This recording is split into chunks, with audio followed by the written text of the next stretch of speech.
Alright, this is the intro. Boom, hi, how you doing? We have just finished catching up with Zelda Zone Zero Season 2.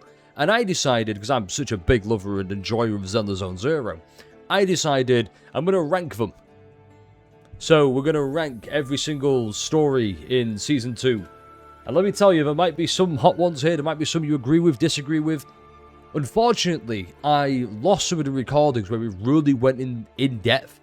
With it, I was like over an hour long, so this isn't going to be anywhere near as long, but it's still hopefully going to be just long enough to make you go, yeah, I'll subscribe. Thanks, appreciate it. Now, you're going to see here, we already kind of had one here. This was like the start of it. We're updating as we go, 2.6, 2.7, 2.8, because I stopped playing after 2.5. I say playing, I stopped engaging with the story in 2.5. I was very... Just to let you know about where 2.5 is going to rank, by the way. I was just going, yeah, I was... Anyway, so, with this is all liable to change. Well, not all of it, but most of it. And I think we're going to start with the most recent one we've done. Advance 2.8. So that's the title of the stream, by the way. We just finished this, finally. And here's my big issue with 2.8. I want to put it somewhere like second or third. But I feel like...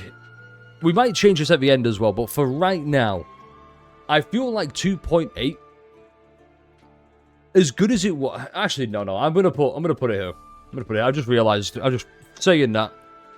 I feel like because of its length, it wasn't as long as some of the other quests. Like I don't think it was as long as 2.7, which is still pretty good. It was not as long as 2.6. Did not feel as long as 2.5 as well. Once again, 2.5 slander in this economy. More on that later on. My one big issue with this quest was, obviously we got more information on Ramiel, and we got the big Faithful reveal, which by the way, blew my mind. We also got more interactions with Premier. We saw the growth of all the relationships that developed in 2.7, between Cisia, between Billy, Cisia and the Proxies, Billy and the Proxies again, even Premier and Cisia. We got to see more of that. We got some more backstory about Billy as well, which was already hinted at, but now it's more or less confirmed. My one issue was with Ramiel. The thing with Ramiel was, I found her to be way more interesting, way more mysterious and compelling when she wasn't on the screen. It was a case of everybody was asking all these questions like, why is Ramiel getting free teas? Why is she trying to find Witherblooms? And why is she going to the outskirts? I just thought to myself, that's really cool. And then you meet Ramiel and she starts talking to you, and I'm just kind of like, we're doing this Q&A game, which by the way was a great concept, but she was asking these questions, and I think another big thing with the questions is, I believe it was round about the start of Unwelcome Dream. She was asking you about the teacher, how do you feel about the teacher, which would have been great to learn Wise's feelings about, because I'm playing as Wise, it would have been great to learn about the Proxy's feelings about the teacher, about Carolina, and all the atrocities that are blamed on her. Unfortunately, that is not the first time we've heard the feelings. It has been reiterated numerous times, not just throughout Season 2, but Season 1 as well, as you learn more about that. And we already know that, so it's not really as interesting anymore, and she just loses some of that intrigue and interest. Yeah, I mean, it was the whole thing with the weapon as well, like why she got in this hollow, why does she want the weapon? That was cool, but other than that, she just kind of, Thankfully, I'm still rating it as high as I am, because even though she loses a lot of the mystique surrounding her, it wasn't that long. Like, she would come on the screen, be a little bit confusing, she'd be a vague poster, like, what's the matter, like, vague poster, afraid you'll post something? And then she'd fuck off. But kind of left me wanting more. And also, just, it was paced nicely. That's another big thing. And you can also agree and disagree. I'm not going to go in depth just because, but that's what the comment section's for. So if you want to hear more thoughts, like, go through there. Message me. What am I talking about? Just comment down if you want more insight about how I think about that. And then there you go. Or you can just be like, no, you're wrong, here's why. And I'll read it and be like, oh shit, I never considered that. Thanks for letting me know. Or I'll ignore it because you just said, hey, your beard isn't really cool. I'm like, no, it is pretty cool. So, That said, I think we're going to work our way from 2.0 now. And the thing with 2.0 is the introductory quest. Now, we all know introductory quests are going to be very long, full of exposition, full of information. And first of all, thanks, I appreciate it. It's a Vikings creator. I might grow it longer, we'll see. And we all know it's going to be, we're introducing a new region. New factions at play and whatnot. Expanding on the lore of already pre-established warring factions. Like, in Season 1, we got the Mayor's Office. And who is the Mayor in opposition with? Tops. So this entire season kind of developed that relationship with Tops. And then you get more about the Exaltists and whatnot. We'll learn more about that. And just, you've seen all these functions here. The problem is, they introduced Yixuan way too early. Like, not just in the story, not just in 2.0, but in the story as a whole, she came way too early. And they kind of gave her the Gojo, we'll call it the Gojo treatment, where she was sealed away. And by sealed away, I mean, in later versions like 2.1, 2.2, 2.3, it's like, oh, why can't Yixuan just come in and defeat the threat? It's because she has to go and do something else that's obviously more important than a threat to Wi-Fi Peninsula. I just... Yeah, like I said there, like missing in the most important parts. Not in 2.1, that does come up. But that's only because it's kind of tied to her to an extent. I thought everything else was fine, believe it or not. Like, if I was... Let's go to the ranking real quick. I would probably put it here, maybe. Like, 2.0, like... It was fine. Even though it was an introductory quest, it expanded everything quite nicely. You got to meet the cast of characters you're going to... Well, you're going to meet the new faction you were part of. That was great. And it expanded the relationships and how it all works. There were some issues with... I'm going to help Wise... I guess, like, manipulate his chakra or the ether. I don't know why I said chakra, but it's like we're going to help you be able to regulate and manipulate the flow of ether in your body so your eyes don't go fucking crazy. And it happens so fast. It's just kind of like, and after 2 sessions, we're done. So, what? So that's there. And then, oh yeah, we got the hideout. It was really cool. And we also got like more just more setup for the future. And I think the setup paid off. And now I'm saying all this, I think I'm actually going to knock it down by 1. I'm just going to go there instead, just because the 2 big issues. One, it glossed over Wise's issues, and it's just like, okay, we fixed it now, it's done. You're going to go into Hollows. It rushed that entire development that Season 1 was setting up, just to be like, yeah, we've got new gameplay features, get in there, and I think the story suffered from that. And 2, the Yixuan Gojo treatment. She had some really cool hype aura moments, everybody loves those, but like really cool moments to showcase how powerful she is. And unfortunately, it's because they've shown how powerful she is, they decided, we can't have that going forward. So, that's kind of fun. And I think that is why I would probably knock it down a little bit more there. So there's that. Right, moving on to 2.1. I think 2.1's kind of here. Maybe here. No, I think instead, you know what? I think 2.1 might be here. So, we talk about 2.1. Chapter 2. Boom. We meet Damien. Okay, Damien's going to be a huge point, by the way. We meet the supposed opposition. Basically, he's looking out for himself. He's the head of, I can't remember what the region was called, or the...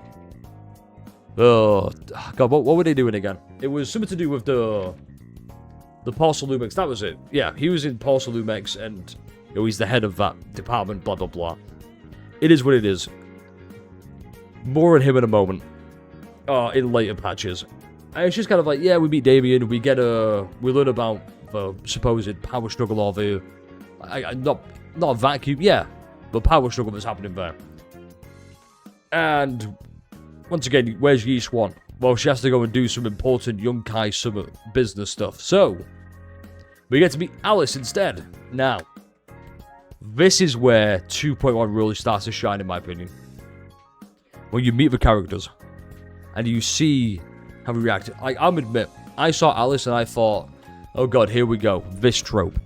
Turns out, expectations subverted. Yuzuha, practical joker. Tropes weren't subverted until later on, which we'll talk about more. And Minato, once again, we'll talk about subverting expectations. Minato. So, there's that. And it's just knowing already as well, like having the pre-established relationships as well with like Minato and Yuzuha. We already have that. There's no wasting time being like, oh, how do you guys know each other? It's like, well, cue Family Guy flashback montage. And then it's more or less just, they're going to the origins of the Obscura. I believe, what was the Obscura again? The Obscura was being corrupted by Porcelumex, or by the Exaltists, so they can transfer ethereals outside of the Hollow to the real world.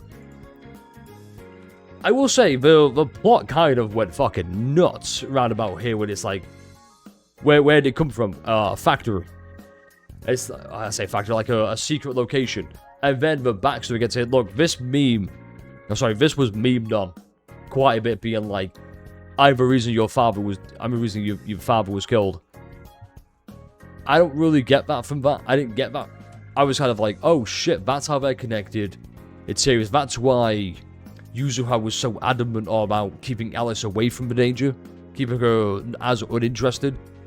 And then she's ready to sacrifice her life to make amends for that. But then sorry, hold up. Let me get a drink.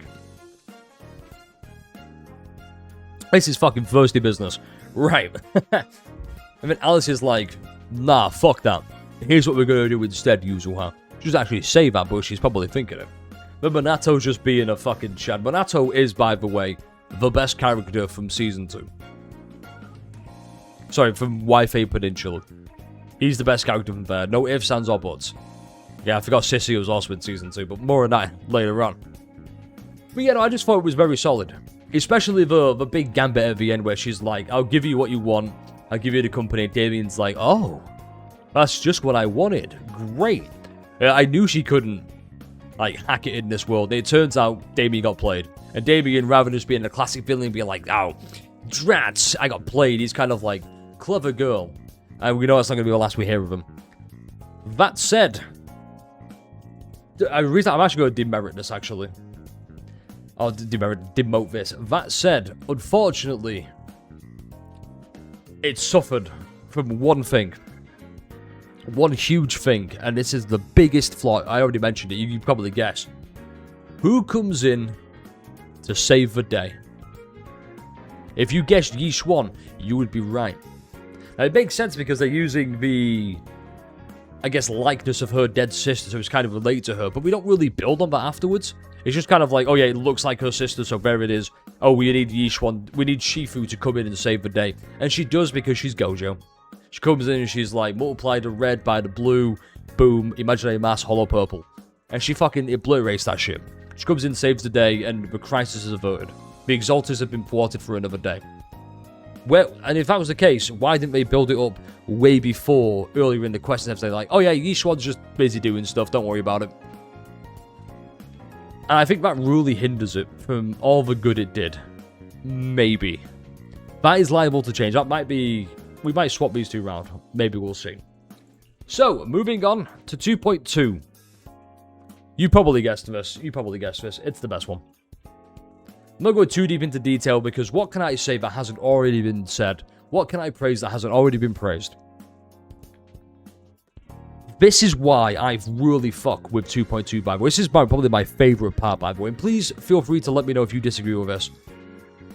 Phaethon, the proxies, and proxies. What are proxies? Illegal. Phaethon is illegal, right? Sadly, people already know we're Phaethon. But they can't really do anything about it because they're not sure. They can't prove it. Like, is what it is. But what happens in 2.2 that doesn't happen every other time? We're treated like criminals. We're basically cut off from Yunkai Summit, from Bell, from Fairy, is what they think. But Fairy's just built different. And we have to put our faith in Obel Squad, in Trigger, in Soldier 11. We meet Seed, which, by the way, I've already made these videos before. If you feel free to check those out if they pop up. I was wrong about Seed, so I'm not going to call her weird. I understand it all now. She's still weird, but I like the weird. Like, I said that. Hold on. That was so bad. long story short, Seed is a good character. She makes perfect sense. Calling her weird for the sake of I don't like this character is disingenuous. You could say, oh, she's weird, and I like that. So, moving on, it was the ties with Orphe and Magus, and like Orphe being a clone. Oh, this is huge spoilers, by the way. I probably mentioned that way earlier. And then we've got this dickhead, and it's like, okay, Isolde, more on her later on. And we're just talking about the protecting the cities, the creed. It's like, are they really protecting the city? It's hard to tell, because they kind of seem like assholes. So let me just go back to that real quick. There it was. We go in here, we meet Mevarak as well, like the Flames of Vengeance, like it said. It turns out Isolde is working with the Exaltus. We got Sarah in this, by the way, but don't really pay too much attention to that, because Sarah is such a more of a wasted villain than Damien ever could have been. And yeah, it was so good. Like, everything flowed really nicely. The stakes were set high. Faithful's a criminal. He's not under arrest, but we're basically arrested. We can't do anything. Movements are restricted. Magus still doesn't trust us, and she's the head of Obel Squad, so it's kind of like, shit, we have to get her on our side. And she slowly comes around and learns that there's more to just following orders. It's about following what you feel is right. And also, he dies, which is great. And Isolde is... We get more backstory there. Once again, like, I'm not going to go too deep into it because there will just be a long video. I've already yapped on for like 90 minutes at this time. Yeah, it was just good. It was good. It was great. Everything about it was great. The final fight as well. They tried something new, and I appreciate that they tried. It was a one-on-one duel with Orphe and Magus. Two opposing ideologies clashing. I fucking love when that happens. It's two opposing ideologies, and they crash together, and it's like, how are we gonna do this? Who's good? Who's right? Who's wrong? Who has the stronger will? And yeah, it was just great. And best of all, even though Yi-Xuan is there, guess who doesn't step in to save the day? Yi-Xuan. Once again, she's sidelined, but it's still the case of Yi-Xuan isn't there to save the day because it's not her fight. And I think that's great. That's why I think it's up there. I think we're going to mix things up now, because I don't want to talk about 2.3 just yet. Because I've got some very heated things about 2.3. I do think 2.3 is here, but not... we might move that down, actually. Let me just get this out of the way. It's bugging me. 2.6. I think 2.6 is the worst story of this patch. And let me explain why. And regardless of any controversies that were present at the time, regardless of how you feel about it, I did not care for the Angels of Delusion. Both character-wise, story-wise, design-wise, mechanic-wise, until I saw Nangong. Thank you, ALG. I needed that video to get her for Miyabi. So, she's a really fucking good stunner. Holy shit, she's great. Highly recommend picking her up. The entire conflict, at least, there was two conflicts this patch. It was first, yokai. It was building up on the yokai threat we saw in 2.5 with Lockspring. And it was more so, Arya is being led astray. She's not confident being an intelligent construct, so that's why she has the disguise there that you're seeing. And it's cool, we get some backstory, but it doesn't really dive too deep into it. And if it does, it's just kind of like brushed over really quick. Also, Paulson, how you doing? Say hi to YouTube, dab me up, So the entire conflict was basically, can we get the angels to sing at their concert? That's what it boiled down to. I'm probably just butchering this, and if I am, please let me know. If you like this quest, by the way, if you think it should be rated higher, or if you think it's not the worst, please let me know. Like, obviously, civilly, don't be a dick about being like, no, you're wrong, you're an asshole, how dare you, you've attacked my favourite game ever. Motherfucker, I like the game as well, how am I attacking a game we both enjoy? Alright, we're just gonna get that out of the way with. It just didn't really resonate with me, and I think that's another good thing as well. A 10 out of 10 story is going to be worse than the 7 out of 10 story that targets you, that you like, okay?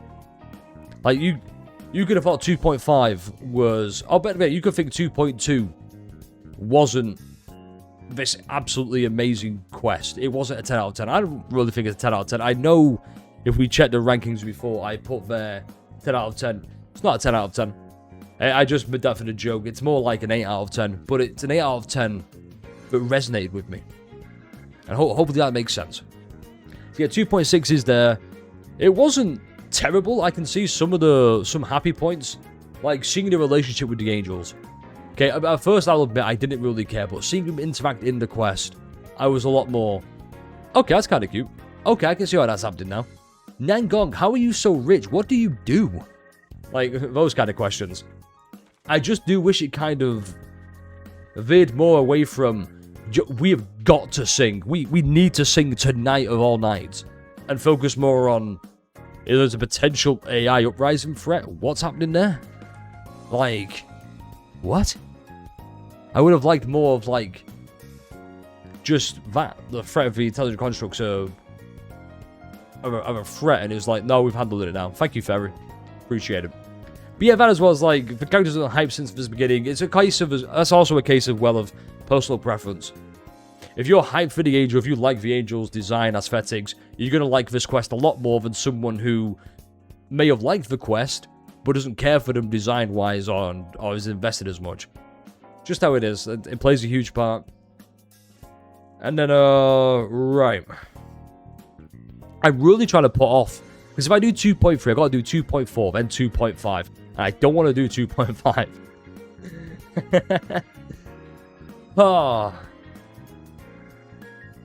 You know what? Hold up. But 2.6 down. I think we're going to move these down. I think we're going to move every one of these down. Just because I think we're going to talk about 2.7 next. Thankfully, I have the notes kept from there. So, 2.7. Let's talk about it. You probably guessed why I moved it all down. I think 2.7 is probably right about here. I think it was this did play a huge part with who was it you said before? I believe it was you, Violet, you said it before. Where was it?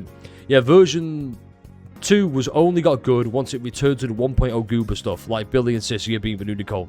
Absolutely, and you probably guessed, like, would be very animated again. Also, it had Ramiel, but at least Ramiel was kind of interesting. Like, she was on the screen, but she wasn't on the screen like she was in 2.8. That makes you go, what? What are you doing? What? So, where were we? What did my notes say again? Hold up. It was... Yeah, so I got the threat of the Hollow is back. Like, the Hollow's expanding. It's like, we need to go in there. There's a threat happening. And that's why there's this big competition to go in that's being held by the Rusty Cliff Corps, I'm pretty sure. More goober than Angels, though. Sissy's dumbass face. Right?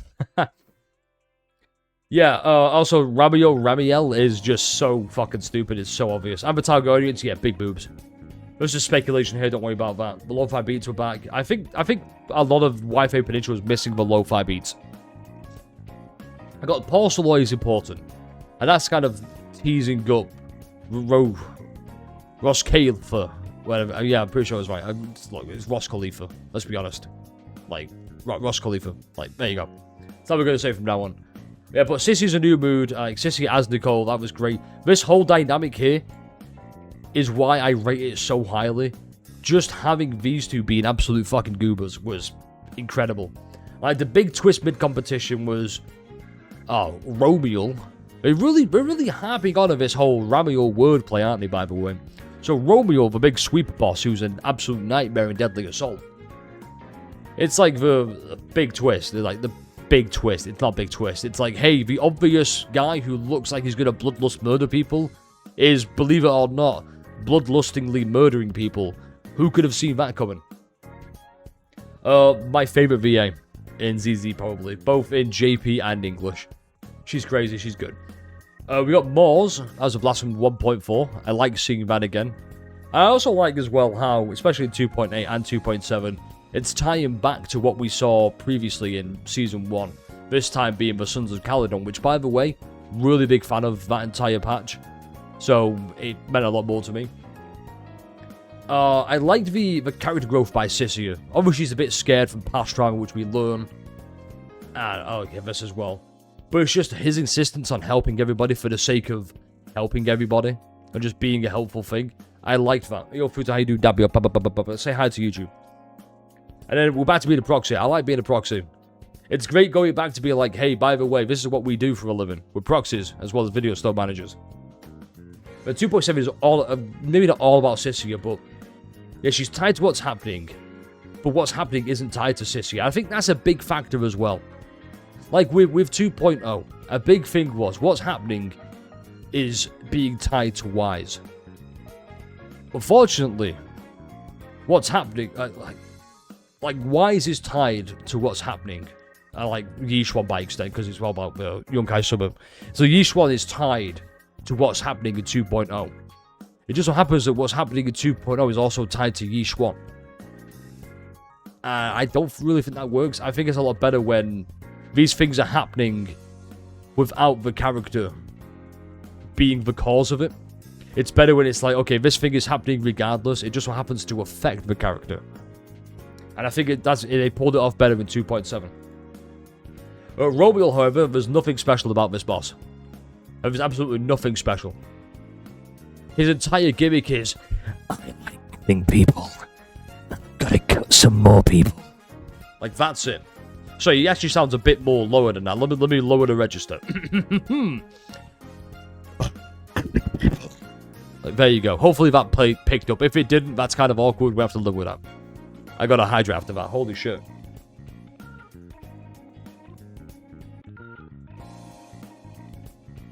Oh, hydration's good. Anyway, Jockey MVP. Jockey's the little snake you're going to keep seeing, by the way. Absolute MVP. You see it right there. Beautiful. Has a bow and everything. Backstories galore with potential future blood points. I like this as well. The backstories galore was great. Oh, that's another thing as well with Icarus. We saw a little bit in 2.8. Ramiel had a little helper. And I believe that's another proxy from Helios Academy, Icarus. And I believe they're working with Ramiel. And that's going to be the big conflict for Wise in, well, another conflict for our proxies, Phaethon. Is because Phaethon was a code name for the twins in Helios Academy.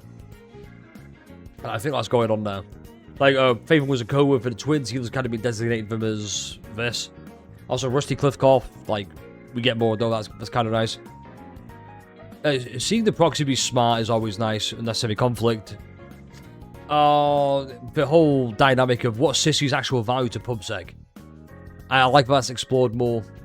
Especially because Severian's being like, he doesn't let you know, but you can tell there's something more to Sissia than just, you can track Aoife, so we're going to keep you around. And then there's another being inside Wise, and that's who Ramiel's going to device. That was the next time, don't let me get this close. And I think that, because it's probably also why he's kind of here, like, the payoff. The payoff actually paid off as well, which was crazy. Can't stress enough, by the way, how cool it was seeing that Scorched Horizon being. Sick as fuck. So now we only have... We got 2.3, 2.4, and 2.5. Oh boy. So far, am I happy with this so far? I think maybe. Right. Let's talk about 2.3, Chapter 4. Made my feelings known on this before, and this was a pretty good video. I produced this on myself. I have to. Legally, they're all my videos, so I think they're all good. There is one thing with 3.5, or 2.5, 2.3, 2.5. God, I don't want to talk about it, but we're going to have to. I do think it's the second best quest, or the second best story. However, as we saw here, I put, if it was just Minato. Same way, I probably should have put that for 2.4. No, I did that if it focused more on Banyu and Dialing. Let's talk about it. Oh. By the way, are we all happy with this? Is everybody happy with how we've ranked it so far? Because, please let me know, and I'm happy to try and go a little bit more in depth. But, 2.3. Okay. 2.3's biggest issue was they tried to cram Lucia in there. And I don't think it worked. I think everything else was perfect. I say perfect. It's not some issues. Like the Wandering Hunter. It was a nice threat. Okay, Wandering Hunter was a cool threat. It was like, oh, what's happening with the village? Why is it this way? Why is the town changing how people are? And then we had the internal conflict with Minato as well. And then you get to the Yidhari side of things. Now, back before, when I talked about Yidhari, when I talked about Yidhari, I wasn't a big fan of Yidhari's insistence on being in the plot. And by the plot, it's just kind of like, why is Yidhari there? Yidhari was there for one simple reason. She was on the banner. They needed to sell a character, a new character of that banner to go pair with Lucia. And that's also kind of why Lucia, I think, is on there. It's just kind of like, yeah, we thrown it in the quest for the sake of it. And she was the reason the town was the way it was, because Yidhari was the power source. For lack of a better term, she was the power source.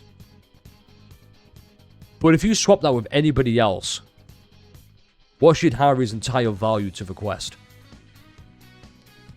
And I think that's the big issue I have with it. That's why it's not first place. I think you could replace Yidhari with someone like Lucia, and it still works. You can replace Yidhari with Minato. Like, Minato gets kidnapped or gets lost at the early stage of 2.3. Same thing, it all plays out the same way. You see it there, the commission. They shoved... This would have been also perfect if they just got rid of the Lucia Wandering Hunter subplot in it, so they could kind of flesh out the Yidhari more. Because the problem is, they're trying to focus on Minato's subplot, Yidhari's subplot, / main plot, and Lucia's subplot. And Lucia's subplot is the weakest, because she is not affected by the town whatsoever, but Minato is. In fact, just to show you just how affected he is, one of the key things, if we go and find Minato real quick, where is it? There he is. Here's a different... You see this.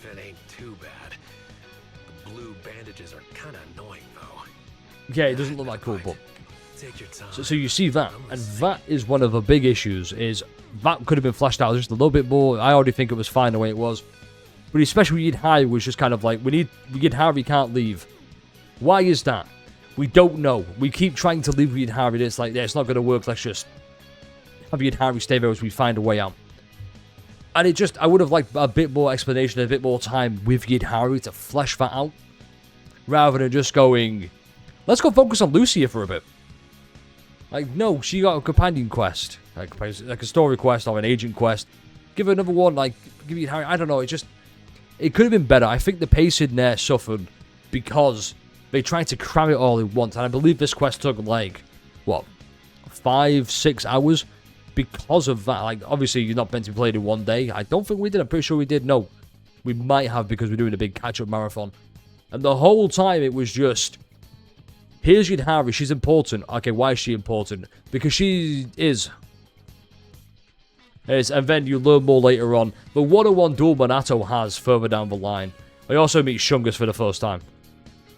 More on that in a sec. Like, oh, God. As you know what, saying this... Yeah, saying this, I might change that. I feel like that could have been... It really is just, if it focused on... Well, not just Minato, but if it focused more on Minato and Yidhari, I think it would have been better than it was. But they shoved Lucia in there. So then we move on to 2.4. Where we meet Damien again. And guess what happens with Damien? Just kind of dealt with. Nothing much happens, like he's just placated and then we never really see him again. It is what it is. It's sad.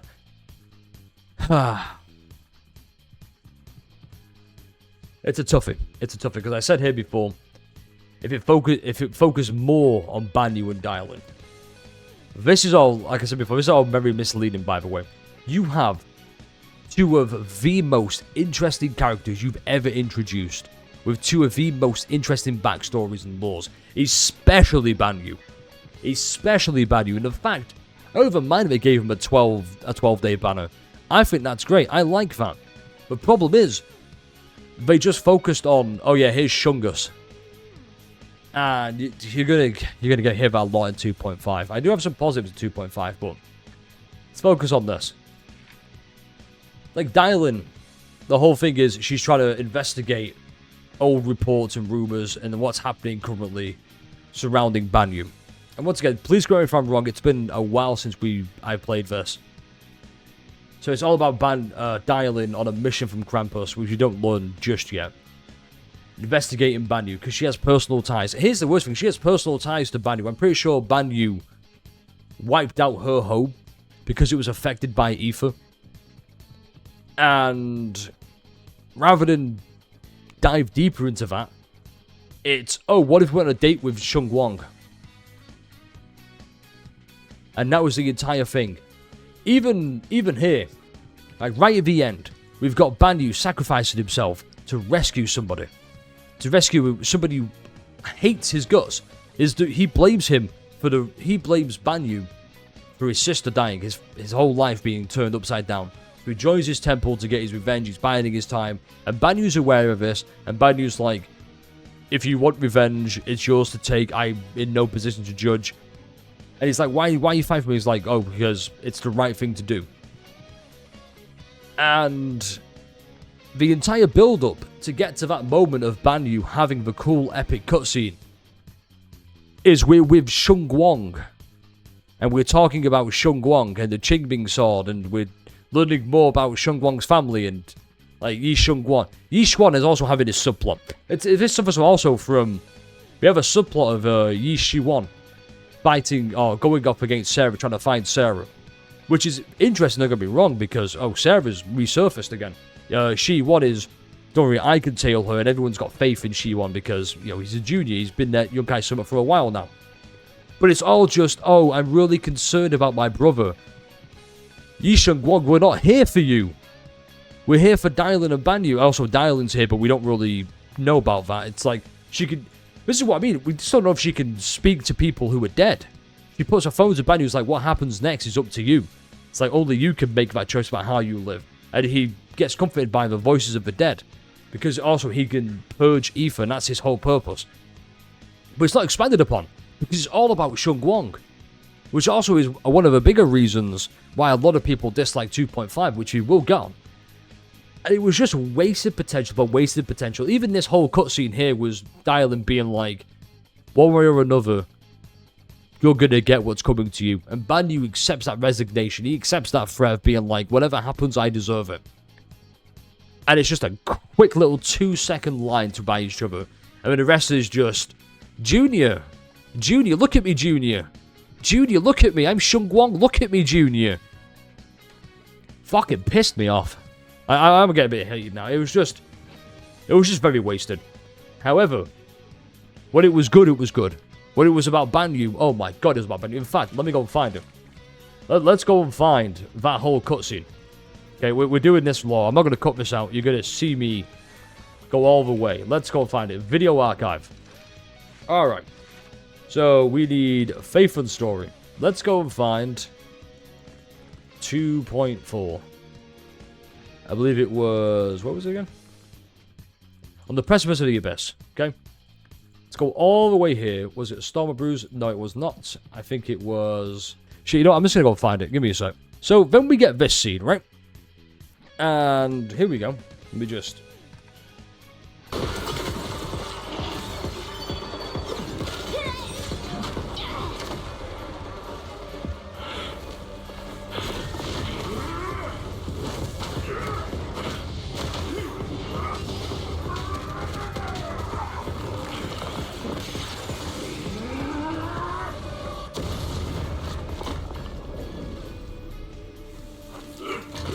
just like, how are you not going to focus on this guy? That's the guy who hates Banyu's guts, by the way. And how do you not expand on that? Instead of going, hey, Junior, look at me, Junior. Junior, I'm here next patch, Junior. It's like, oh my god. It's not over yet. And look, this would have had a lot more stakes if they built up the whole why does Dylan want payback on Banyu. But they haven't done that. It's like, obviously he's got the job of like getting his core and whatnot. Like taking it back because it's very valuable. But now she's got a choice. And this would have been a lot more meaningful if they developed this. If they developed the whole her forgiving him, her giving him a new purpose in life. Banyu accepting that new purpose in life. And they just didn't do that. And it's just wasted. It truly is. And unfortunately, now we have to talk about 2.5. I'm going to be honest. I'm not looking forward to this. We're going to keep this one short. It's already been way too long. Yeah, chapter 6. It's already been like, what, 43 minutes? So, Jesus Christ. Where do I even begin to talk about this? let's just start with the obvious. Let's just get the obvious out of the way with. It's basically waifu date simulator with Shungwong. And unfortunately, as nice as it is to get that interaction with Shungwong, it's wasted. Because it takes up... Just put it last. No, I don't think it... You know what? I don't think it's worse than... I don't think it's worse than 2.6 for me. Because it does have some redeemable moments. Like the whole Sarah... Like, we get a new Void Hunter. Like, oh yeah, Sarah dies, by the way. That's cool. She's barely present in all Season 2. So that's kind of fun. So the whole thing is we're getting a lot of backstory about the first Void Hunters versus Sunbringer, Ramiel, I want to suspect. And it's... The big conflict in this quest is Shungwong is losing her memories because of the Qingming sword. And we know that because 2.4 really drove it home that you want to pay attention to what's happening with Shungwong and not banning or dialing. Yes, I'm still salty about that. ZZZ devs suck my dick for that. So we move on. And it's just, here's the conflict. Shungwong is losing her memories, and that is basically what she is. This is the version of her that wants her to be selfish and not lose her memories. She wants to stay whole. She wants to... This is the survival instincts. It's the side of her she's too scared to let loose and reconcile with, which she does at the end, which is great. We also had an event that kind of delved more on this. And the event was such a good way of going... a good way of diving into the relationship between Shungwong and Wise. Or Shungwong and the proxy, whichever you choose. It would have been so much better. But the whole thing is... Shungwong, you're losing your memories. And Shungwong goes, yeah... Let's go on a date. Let's go somewhere. Let's do something together, just me and you. And it's like, we don't have time for that. We have more pressing issues. In fact, we get mention of Lockspring. One of the first bang boos made by Sunbringer. And it turns out they're corrupted by yokai, but they don't know that yet. They don't know that... They know there's something about them that's special, but they don't know quite what it is. And it's the fact yokai is hiding it. I believe yokai is hiding out from Lockspring. And it's really cool. And they keep teasing it, but it's all just about Shungwong instead. And it just focuses too much on Shungwong. Like, I'm all for focusing on the character, hands down. And yes, this is the big Void Hunter character. Which, by the way, now that we mentioned it, Yishuan's also a Void Hunter category level. She's basically might as well have been a Void Hunter, but she turned it down because she's still the Grandmaster of Yunkai Summon. Glad we got out of the way with. So it's left to Shungwong. And everything's just wrapped up so nicely in like the last 40 minutes or so. Of a long quest, it's wrapped up in the 40 minutes. That's where all the cool things that have been building up and teased and dropped ever so slightly are building up. Here's the worst thing as well that nobody else mentions about 2.5. I was going to put 2.5 there. Where's Zhao? You never mentioned Zhao. Nobody mentioned Zhao. So let's talk about Zhao right now. Zhao was infinitely more interesting in the entire 2.5 quest than Shungwong was. Because they didn't spell out every little thing about Zhao. I said Shungerstan. Zhao's whole thing was equivalent exchange. Full Metal Alchemist Brotherhood. I highly recommend watching it. Great anime. Her whole thing is, how can I get the best information and use out of you while you're using me? And she's led up and brought up on those beliefs, and she uses that to go position in Grampus and make her way up the leadership, like the power system. Okay, and through over time, Shungwong is slowly but surely chipping away at that. And then Zhao is kind of like, I'm going to help you because I want to help you, not because it has any value to me. And this is, we're really going to drive this point home now. We're really driving this home. Shungwong is not a character when she is with Wise. That's the big problem I had with 2.5. I've just remembered it now. Shungwong, when she's not with the proxies, when she's with literally anyone else, is a character. She has her own personality, her own traits, she feels alive and she feels like she's a part of the world. And she feels like she interacts in a normal way. The very second the proxy is put on the screen with her, forget about it. Terrible character. Because she isn't a character. She's just... She's not even Shungwong. She's... The only time she's a real character is when she's this form, and that's because this form doesn't really like the proxies. I mean, it does, but Not going to tell you that because she's a tsundere in this form. It is what it is. Just didn't feel like a character. And that's really all I got to say about 2.5. Because as much as I could praise it, all the negatives I have with it are just so prevalent. And if you disagree with me, please let me know. I'm happy to discuss. I'm happy to debate it. Civilly, of course. I want to drive that home. But overall, I did like Season 2. Okay, I really enjoyed Season 2. Some parts more than others, absolutely. Maybe not as much as like Season 1. And it's not because of the whole urban fantasy debacle. Just because I think the characters were better written in Season 1 than Season 2. And it gave everybody a focus in their own quest. There was never a case of 2.4 happening. Yes, I'm still very sorry about that. So I think, overall, I might be happy with these rankings. No, I'm not. I think what's going to happen is, I think I'm going to do this. 2.9. Fuck it. I think we're going to do that. I think these are my definitive and personal rankings, story rankings for Zelda Zone Zero Season 2. I think this is how it's going to be. Yeah, I'm happy with that. I'm not going to add any additional notes here being like, oh, if it focused more Banyu and dialing. I just think it's there.